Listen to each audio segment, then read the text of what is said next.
Holy Gospel according to St. Mark, the 8th chapter.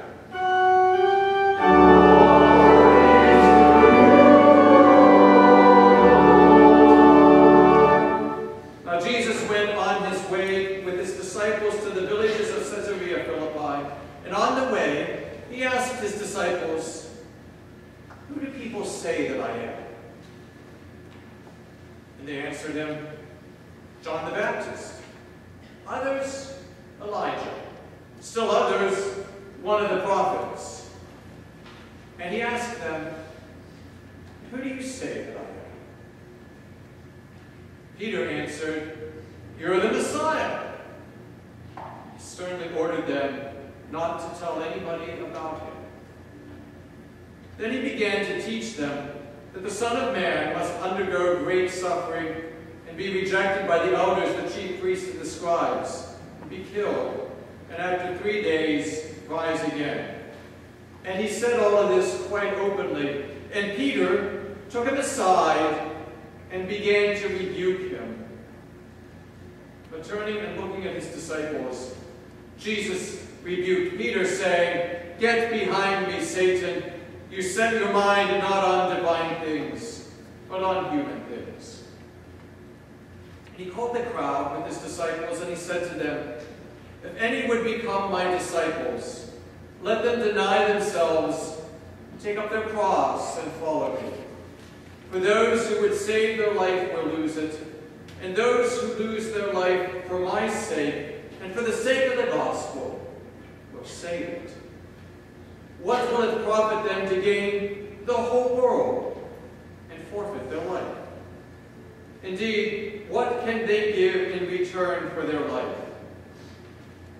Those who are ashamed of me and my words in this adulterous and sinful generation, of them the Son of Man will also be ashamed when he comes in the glory of his Father with the holy angels." The Gospel of the Lord.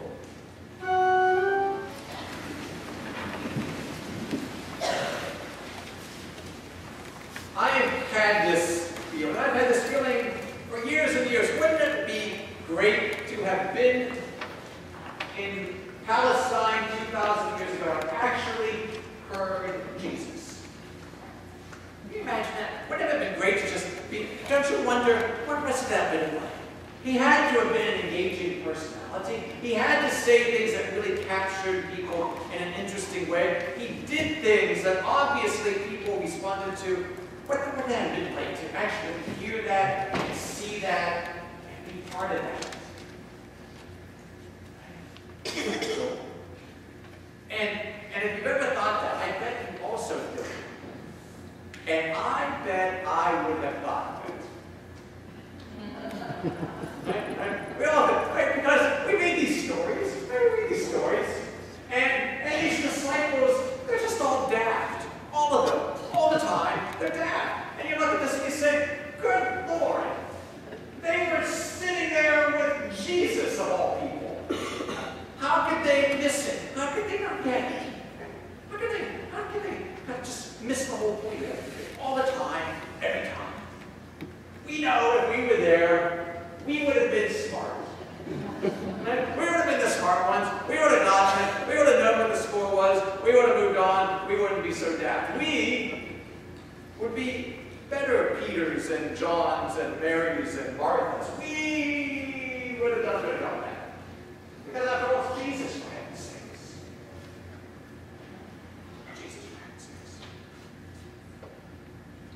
But as you read the story, and you think about your life a little bit, it's hard not to come to the conclusion that in many ways we would have been exactly like them.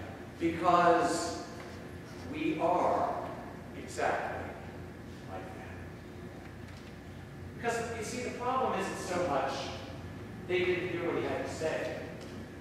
The challenge is that they didn't really grasp what it meant.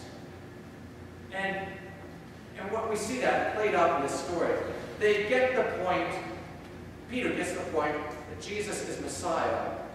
What he kind of misses is what that means. And we miss it too. We miss it too. Because it goes like this. Peter thought that Jesus being Messiah meant that Jesus was going to make Peter into a new and improved version of himself. He was going to be improved Peter, a better Peter than what he was before, and that things would go better for him. And isn't that usually what we think? That if we're followers of Jesus, we become improved versions of ourselves. And that's what people promise us. If you follow Jesus, you will become more generous, more courageous, more thoughtful, more kind, more obedient, more cheerful, more thrifty, more brave, more clean, and more better. It's kind of like if you follow Jesus, really what you do is become a sterling example of a boy or a Girl Scout. That's how we kind of treat it. That being a disciple of Jesus is to become a good Boy Scout or Girl Scout. And that's about it. And people promise us that, right? Don't they? That if you are a disciple of Jesus, you will pass your math test, you will succeed at work, things will go your way, you will become much wealthier than you are right now, and your teeth will be whiter. Listen to people. That's what you're told. If you believe in Jesus, if you follow Jesus, you get better clothes and your teeth get whiter. That's the problem. That's the problem.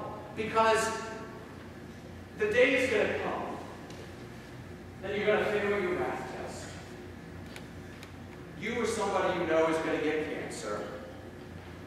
Your kid's going to come home and you're going to find out they got pregnant and they're not married.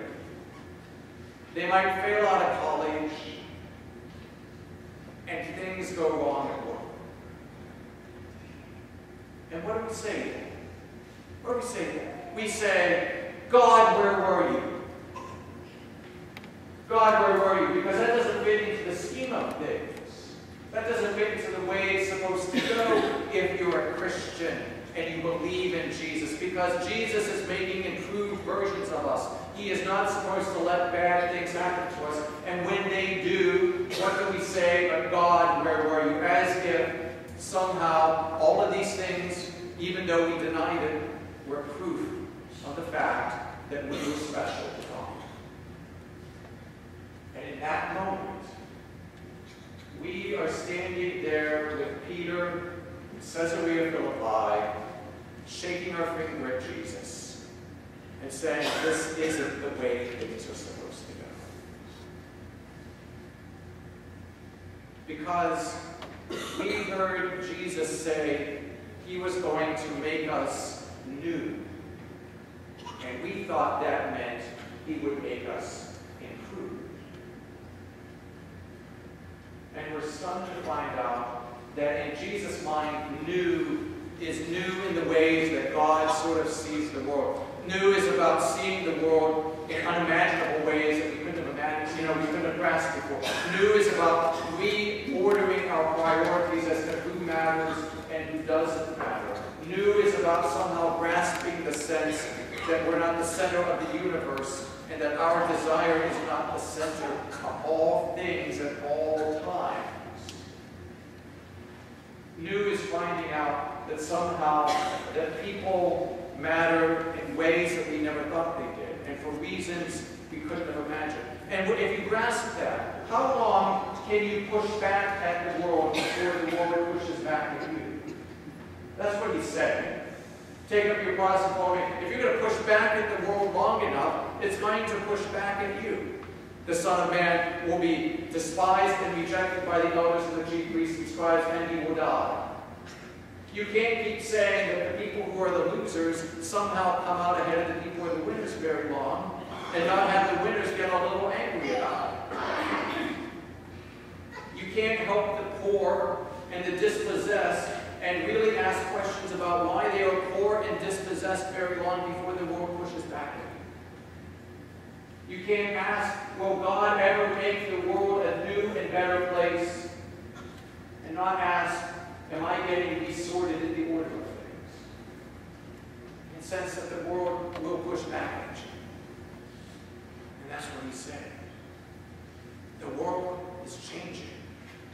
But it's not always changing our priorities, God's. And that we're being reshaped into that image of how things could really be in God's mind. And that's dramatically different than saying Jesus is about the business of making improved us's. It's about the business of making new us in new ways, in things that we could never have fully grasped on our own. But here's the amazing thing. Throughout all of these stories, and for all of us, even when we don't get it, he promises to be with us in the telling of that story. Even when we don't fully grasp what he's saying, even when we miss the mark, even when we think it's all about getting whiter teeth, he stands there with us. Right? Just like he stood there with those men and women all those years ago and stands with them until it comes to them, until it makes sense to them, until it makes a difference in their lives. And he stands with us in this place in times that we don't understand, in times that we don't get it, in ways that we can't grasp. And he stands with us until that time comes that we do. And so when you go this way and you're out in the world and you're trying to make sense of it, he stands with you in that world. When you're out in that world and it looks like bad things are happening and you're asking that question, why me, God? I thought I was faithful. Have you abandoned me? He stands there with us to assure us that he has not abandoned us. And he stands with us in this story, even when it's hard.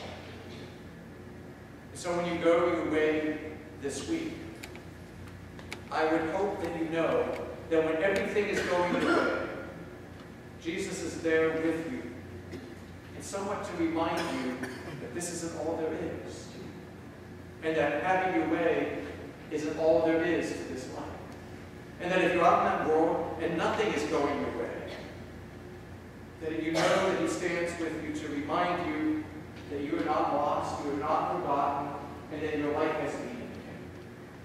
And that in all of these things, somehow, someway, our lives become witnesses to these very stories that he tells us to live out. That our lives become a blessing to those who are around us. God's blessings to you on that journey this week, and may you know his presence as you